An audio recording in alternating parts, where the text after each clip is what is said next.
Hello students, welcome to my channel ICSE class videos. आज हम शुरू करने जा रहे हैं आईसीएसई मैथ्स 10th क्लास का चैप्टर 1 जीएसटी। ये टॉपिक आपके लिए बहुत एकदम नया है, लेकिन इतना सिंपल है कि मुझे लगता है कि मैथ्स का सबसे इजी टॉपिक ये है। चलिए थोड़ा सा इंट्रोडक्शन इसका देख लेते हैं। जीएसटी का मीनिंग है गुड्स एंड सर्विसेज टैक्स।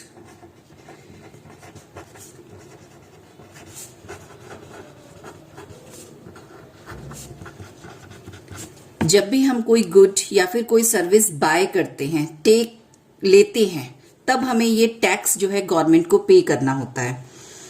अब देखिए 2017 तक गवर्नमेंट ने बहुत सारे टैक्सेस इंपोज किए हुए थे। डिफरेंट फील्ड्स में डिफरेंट टैक्सेस थे, एक्साइज ड्यूटी, वेट एटसेट्रा। उनके रेट्स भी अलग अलग थे, डिफरेंट स्टेट्स में डिफरेंट थे। कैलकुलेशन बहुत ज्यादा टफ थी। अब 2017 में गवर्नमेंट एक नया कॉन्सेप्ट लेकर आई, वन नेशन वन टैक्स, और इसी कॉन्सेप्ट के बेसिस पर उसने जीएसटी लॉन्च किया। अब वन नेशन वन टैक्स का कॉन्सेप्ट क्या कहता है? ये कॉन्सेप्ट ये कहता है कि अगर हम कोई भी आर्टिकल इंडिया में कहीं पर भी सेल करें, अपने स्टेट के अंदर यूपी में सेल करें या फिर कर्नाटका में सेल करें, तो जो टैक्स हमें पे करना है वो सेम होगा। इसको कितना टैक्स पे करना है, इसके लिए गवर्नमेंट ने कुछ स्लैब्स हैं जो डिसाइड की हैं। वो स्लैब्स हैं 0%, 5%, 12%, 18% एंड 28%। ये स्लैब्स आर्टिकल के अकॉर्डिंग डिसाइड की गई हैं। 0% स्लैब रेट यानी टैक्स फ्री रखा गया है, जो हमारी बेसिक नीड के आर्टिकल्स हैं सच एज फूड ग्रेन्स। उसके बाद 5% टैक्स जो है वो स्पाइसेस, ऑयल्स, इनके ऊपर इम्पोज किया गया है। जैसे जैसे हम हायर स्लैब की तरफ मूव करेंगे तो जो लग्जीरियस आइटम्स हैं वो इसमें इंक्लूड होते जाते हैं। अगर हम लास्ट स्लैब 28% की बात करें तो ये जो टैक्स 28% है, ये लग्जीरियस कार, टोबैको, इन सब के ऊपर इम्पोज किया जाता है। अब देखिए जीएसटी कैलकुलेट करना इतना सिंपल है जितना कि आप अपने लोअर क्लासेस में परसेंटेज के क्वेश्चन सॉल्व करके आए। कुछ फंडामेंटल्स हैं, और ये स्लैब अगर आपको रेट मालूम है तो आप जस्ट परसेंटेज वाले क्वेश्चंस की तरह जीएसटी कैलकुलेट कर सकते हैं। कुछ पॉइंट्स हैं, चलिए उन्हें देख लेते हैं। जीएसटी 2 टाइप्स की जीएसटी होती है। उसको समझने के लिए हम 2 केस कंसीडर करते हैं। फर्स्ट केस, अगर हम अपना आर्टिकल अपने ही स्टेट में सेल आउट कर रहे हैं, that transaction is known as intra state transaction, transaction within state.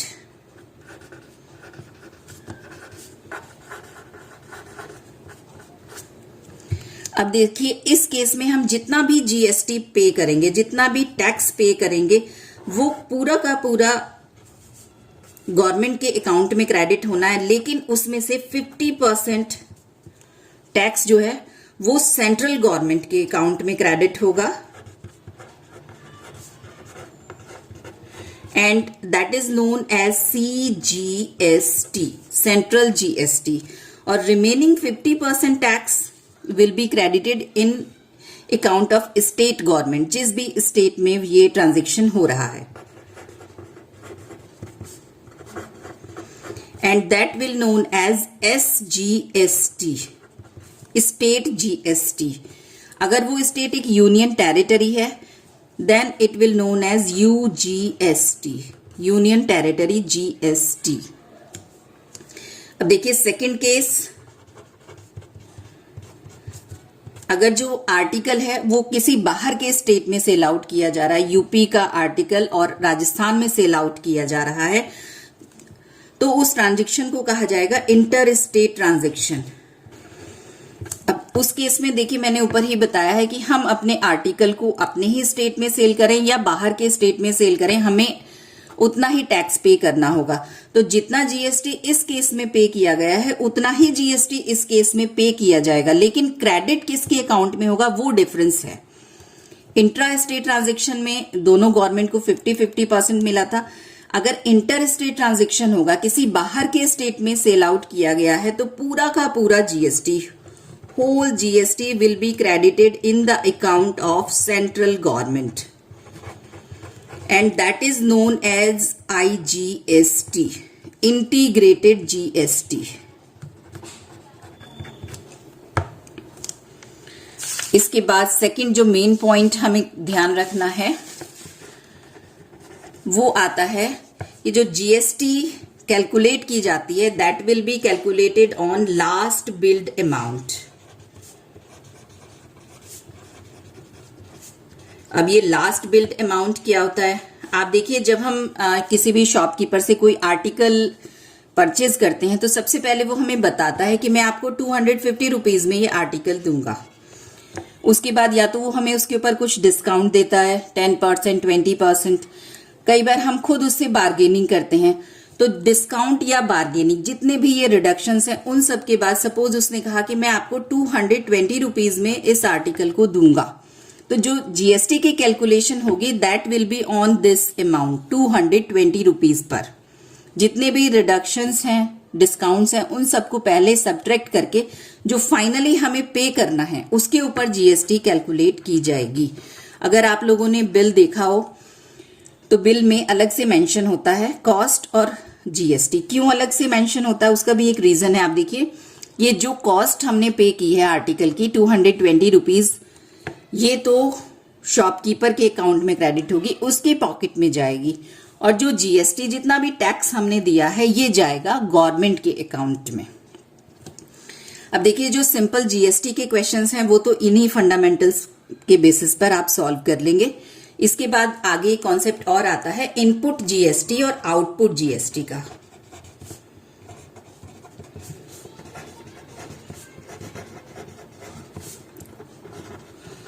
इसके लिए एक एग्जांपल कंसीडर करते हैं। सपोज एक मैन्युफैक्चरर है,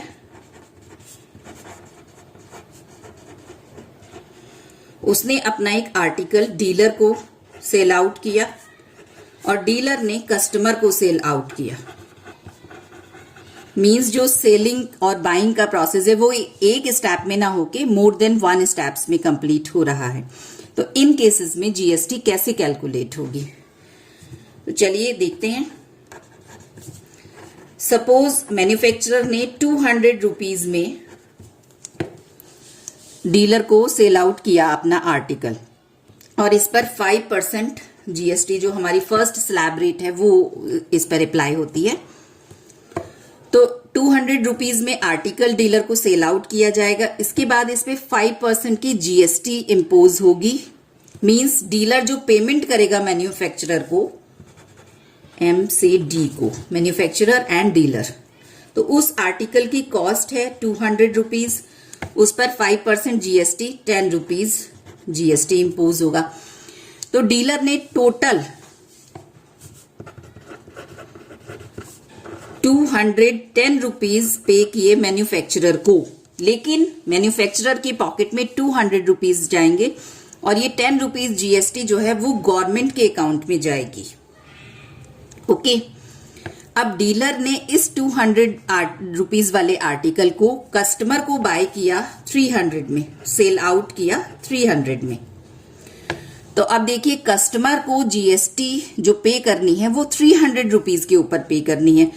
तो कितनी GST कस्टमर पे करेगा? According to the 5% rate customer पे करेगा 15 रुपीज GST।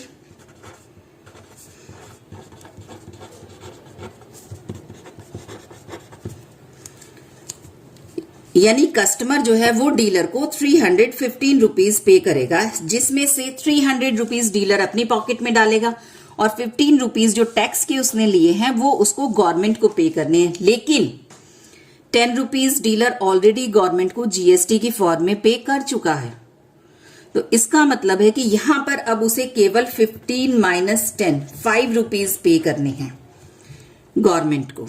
तो गवर्नमेंट को पूरी GST 15 रुपीज मिली, 10 रुपीज प्लस 5 रुपीज की फॉर्म में। किसके पॉकेट से गई? कस्टमर की पॉकेट से गई। तो इसमें मेन बात यही है ध्यान रखने की कि जितनी भी GST होती है वो लास्ट कंज्यूमर जो होता है, जो उस प्रोडक्ट को आगे सेल आउट नहीं करता, एंड यूजर वर्ड भी इसके लिए यूज होता है, उसकी पॉकेट से जाती है और गवर्नमेंट के अकाउंट में जाती है। बीच में जितने भी पर्सन्स इन्वॉल्व हैं, मैन्युफैक्चरर है, डीलर है, रिटेलर्स भी हो सकते हैं, वो सब केवल मीडिएटर का काम करते हैं गवर्नमेंट तक टैक्स पहुंचाने में। अब देखिए इसमें डीलर ने जो पहले 10 रुपीज गवर्नमेंट को टैक्स पे किया था वो कहलाता है इनपुट जीएसटी।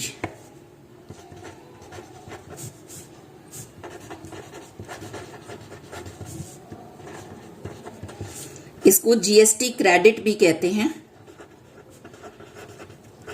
क्योंकि ये उसने एडवांस जीएसटी पे कर दिया है जो उसको थोड़ी देर बाद कस्टमर से मिल जाएगा। और जो कस्टमर ने पे किया है 15 रुपीज जो उसको वापस अब नहीं मिलेगा वो कहलाता है आउटपुट जीएसटी। एक और टर्मिनोलॉजी यहां पर यूज होती है कि डीलर के ऊपर कितनी लायबिलिटी बनती है टैक्स की।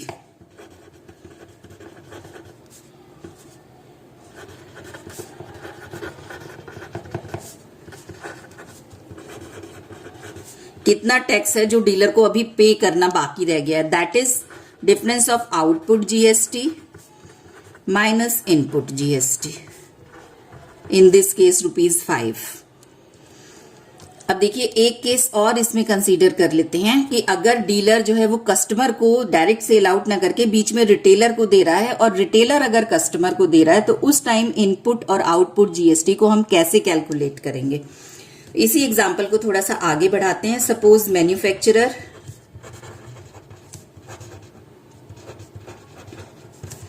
ने डीलर को, डीलर ने रिटेलर को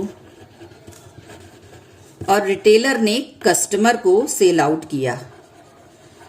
इस स्टेप तक सारी कैलकुलेशन सेम है। 200 रुपीज में मैन्युफैक्चरर ने डीलर को सेल आउट किया, 5% जीएसटी के अकॉर्डिंग 10 रुपीज जीएसटी डीलर ने मैन्युफैक्चरर को पे की। अब डीलर ने उस आर्टिकल को 300 रुपीज में रिटेलर को सेल आउट किया, तो रिटेलर ने 15 रुपीज जीएसटी डीलर को पे की। अब देखिए रिटेलर आगे सपोज 400 रुपीज में कस्टमर को सेल आउट कर रहा है, तो कस्टमर जीएसटी पे करेगा 400 रुपीज पर, यानी कितनी जीएसटी वो पे करेगा 20 रुपीज जीएसटी। 420 रुपीज वो फाइनली पे करेगा रिटेलर को। रिटेलर ऑलरेडी 15 रुपीज जीएसटी की फॉर्म में गवर्नमेंट को पे कर चुका है, तो इस पर जो लायबिलिटी निकल कर आएगी that will be 20 minus 15 means 5 rupees. अब देखिए ये एग्जाम्पल मैंने क्यों कंसीडर किया है, इसलिए किया है कि अगर हम डीलर के रेफरेंस में देखें तो डीलर के रेफरेंस में इनपुट जीएसटी या जीएसटी क्रेडिट वो होगा 10 रुपीज और आउटपुट जीएसटी होगी 15 रुपीज। जब इसने अपने बाहर सेल किया तब इसको जो जीएसटी मिली है दैट इज आउटपुट जीएसटी। और अगर इसी क्वेश्चन में हम रिटेलर के रेफरेंस में देखें, in the reference of retailer input GST will be 15% GST credit जो वो इन एडवांस ऑलरेडी पे कर चुका है, and output GST will be 20 rupees. अब देखिए ये बहुत ही सिंपल सा टैक्स कॉन्सेप्ट गवर्नमेंट लेकर आई है और इसका पूरा इस तरीके से स्ट्रक्चर बनाकर अगर आप इसको इसी कॉन्सेप्ट समझने के बाद सॉल्व करेंगे तो बहुत ज्यादा टर्मिनोलॉजी की और बहुत ज्यादा रूल्स रेगुलेशंस समझने की आपको जरूरत नहीं पड़ेगी। अब एक बार समराइज कर लेते हैं जो कुछ भी हमने अभी तक जाना है और जो हमें अपने क्वेश्चंस में यूज करना है, main points.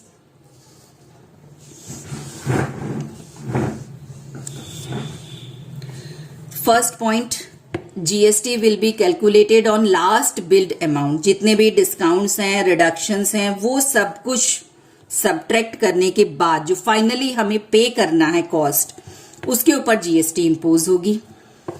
Second, in case of intra state transaction with in a state, 50% GST will be credited in account of central government in the form of CGST, and remaining 50% GST will be credited in account of state government and known as SGST, UGST.